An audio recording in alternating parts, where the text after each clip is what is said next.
निसर्गरम्य डोंगराच्या कुशीत बसलेलं टुरिझम सेंटर म्हणजे royal villa resort Khanderajuri.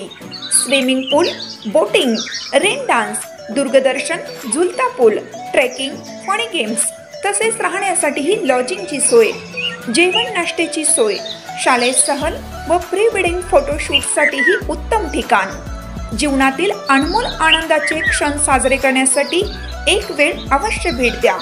Royal villa resort Khanderajuri, Sitewadi Khanderajuri road, Khanderajuri, taluka Miraj. प्रत्येक बातमीतील घटनेच्या वास्तविकतेची तुलना थेट पाहत रहा सांगली अपडेट। अग्रण धुळगाव येथील खून प्रकरणातील 5 आरोपींना जन्मठेपेची शिक्षा व दंड। सांगली जिल्हा व सत्र न्यायालयाचा निकाल। अग्रण धुळगाव येथील अशोक तानाजी भोसले यांच्या खून प्रकरणी 5 आरोपींना जन्मठेपेची शिक्षा व दंडाची शिक्षा ठोठावण्यात आली आहे। सांगली जिल्हा व सत्र न्यायाधीश क्रमांक 4 श्री डी.वाय. गौड यांनी आरोपींना शिक्षा सुनावली आहे। सदर प्रकरणामध्ये 6 आरोपी होते, त्यापैकी एका आरोपीचा यापूर्वी मृत्यू झाल्यामुळे उर्वरित 5 आरोपींना जन्मठेपेची शिक्षा सुनावण्यात आली आहे।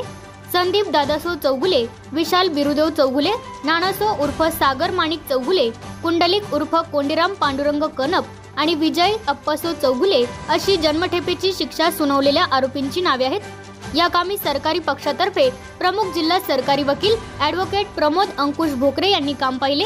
सांगली जिल्ह्यातील कवठे महाकाळ तालुक्यातील अग्रण धुळगाव येथे 2 डिसेंबर 2017 रोजी अशोक तानाजी भोसले या तरुणाचा निर्घृणपणे खून केला होता। 6 आरोपींनी गुप्ती, कुकरी, काठ्या या हत्यारांनी वार करून अशोक भोसले याचा खून केला होता। या प्रकरणातील एक आरोपी सागर बाळासो चौगुले हा यापूर्वी मयत झालेला असून उर्वरित 5 आरोपींना जन्मठेपेची शिक्षा व दंडाची शिक्षा ठोठावण्यात आली आहे। सदर गुन्ह्याचा सुरुवातीचा तपास कवठे महाकाळ पोलीस स्टेशनचे प्रभारी अधिकारी प्रकाश गायकवाड यांनी केला। त्यानंतर पुढील तपास तत्कालीन LCBचे पोलीस निरीक्षक राजन माने PI यांच्याकडे सुपूर्द करण्यात आला। त्यांनी गुन्ह्याचा संपूर्ण तपास करून दोषारोप पत्र न्यायालयात सादर केले होते। कोर्टाकडून आरोपींना जन्मठेपेची शिक्षा सुनावण्यात आली। सदर कामी पैरवी कक्षातील अशोक तुराई, पोलीस श्रीमती वंदना मिसाळ तसेच कवठे महाकाळ पोलीस ठाण्याचे वैभव काळे, शहाजी जाधव यांनी मदत केली।